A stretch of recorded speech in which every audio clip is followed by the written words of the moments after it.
Naka-preposition na ang relief goods mula sa pamahalaang panlalawigan ng Quezon para sa posibleng maapektuhan ng Bagyong Christine sa probinsya.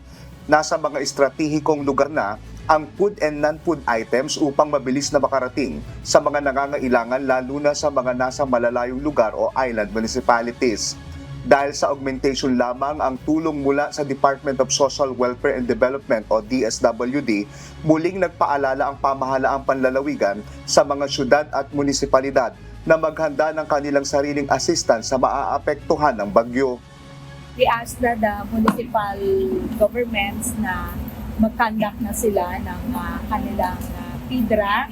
So, makita naman, ito naman routine So, yung preparation, meron na kami mga preposition, ang provincial government. So, kami nagpe-preposition and then I asked din the municipal government na maging proactive sa pag-procure nila ng sarili nilang goods.